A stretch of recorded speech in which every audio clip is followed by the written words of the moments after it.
عليه تشكر لا خاصة تشكر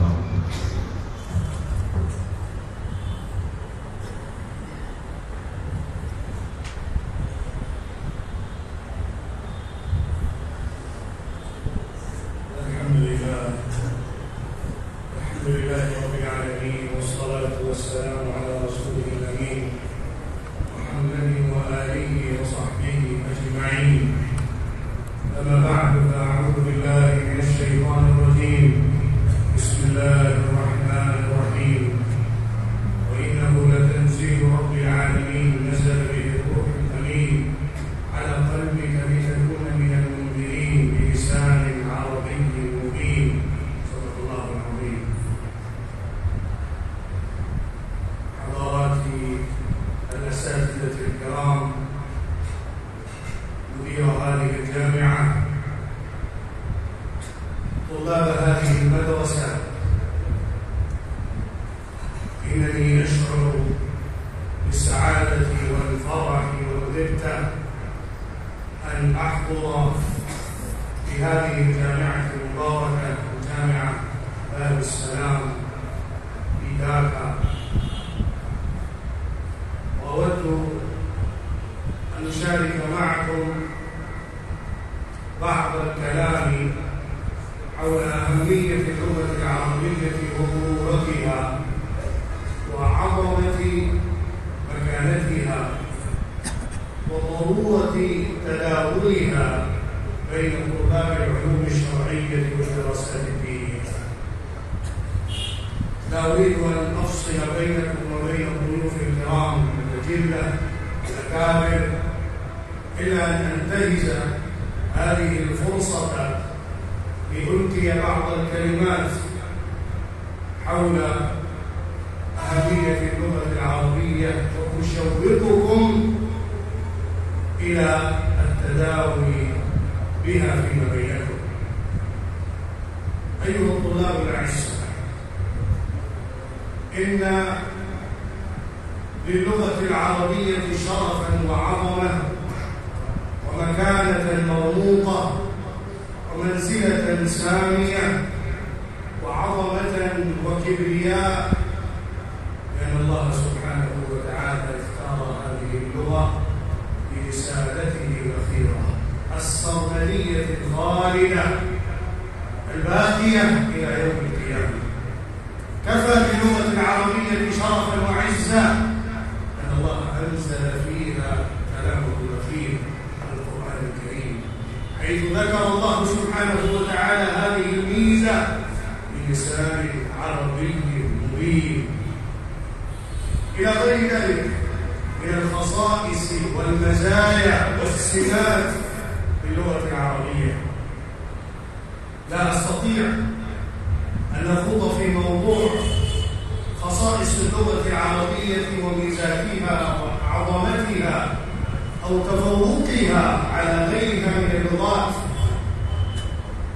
بل إني أريد أن أرغبكم وأشوقكم وأحفزكم إلى التحدث باللغة العربية وإلى التضلع فيها زمن الدراسة وإلى تداولها فيما بينكم تكلما، كتابة، محادثة، حوارا. إن الإمام ابن تيمية رحمه الله قال: إن اعتياد اللغة العربية فريضة على العلماء، وقد أشار إلى أهميتها بل حرض عليها سيدنا عمر بن الخطاب رضي الله عنه، وأمر بها وأمر بالتكلم باللغة العربية فيما بين العلماء والعرب خاصة، كي لا يندرج فيها ألفاظ عجمية، حتى لا تخلص اللغة العربية ولا تبقى كالأصالة الباقية كما نزل فيها القرآن الكريم، كي يفهموه ويتدبروه ويفهموه وينشروه ويروجوه. فإننا إذا لم نتقن باللغة العربية نتضلع فيها لا نكون مهرة في القرآن الكريم. من لم يتقن بالأدب العربي ولم يتقن بالبلاغة في العربية فكيف يستطيع أن يفهم القرآن الكريم بأدق معانيه وأبلغ تعبيراته وبيانه وفصاحته؟ فإن إعجاز القرآن الكريم في كلام القرآن، في كلام الله، في ألفاظ الله، في تعبيرات الله، في آيات الله. إذا أنت تريد أن تكون ناظرا ماهرا متضلعا في اللغة، في العلوم الشرعية، فعليك باللغة العربية. إن أنقص ما يوجد من الاهتمام بين طلاب المدارس الدينية الاشتغال باللغة العربية تحدثا وتكلما وكتابة، وهذا فراغ بين وهذا فراغ كبير. وبذلك ترى أننا لا نجد إتقانا في فهم القرآن الكريم.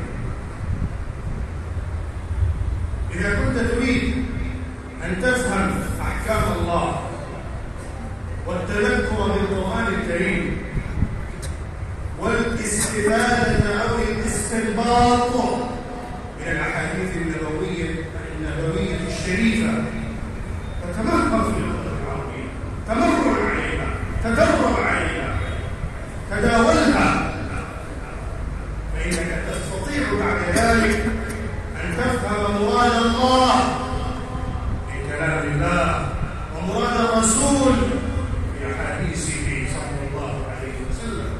ندرس القرآن الكريم بالتراتب، ندرس الأحاديث النبوية بالكتب الشروح، ولا نستطيع أن نحل عبارة الأحاديث بأنفسنا، ولا نستطيع أن نفهم ونتدبر القرآن الكريم مباشرة. فكيف نستطيع أن نسمي أنفسنا علماء، لسنا بعلماء إلا إذا كنا مدركين حق الإدراك مراد الله سبحانه وتعالى في كلام الله بالاستفادة من الأحاديث النبوية الشريفة، وهي أيضا باللغة العربية. إني أريد أن أحرضكم على المحادثة باللغة العربية فيما بينكم، والاشتغال بالتكلم باللغة العربية فيما بينكم، والاهتمام بالكتابة باللغة العربية، مقالة وجيزة، كلمات بسيطة، ألفاظ وتعبيرات محفوظة. حاولوا أن تكتبوا كل يوم تعبيرا جديدا، كلمة جديدة، وتداولوها فيما بينكم واستعملوها حتى تتقنوها وتتدرجون بها إلى أن تتكلموا بها مباشرة بداهة، لا تحتاجون إلى الكتابة ثم القراءة، لأنكم تتقنون بها وتتمرنون عليها.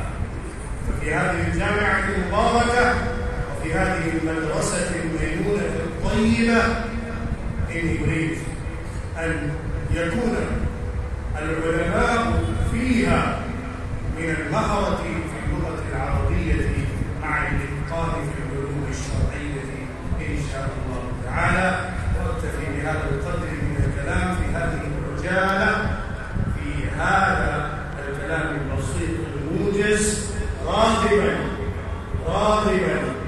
في التجاوب من قبلكم في المستقبل في الأيام المقبلة إن شاء الله بالاشتغال باللغة العربية والاهتمام بها قدر المستطاع، وما ذلك على الله بعزيز.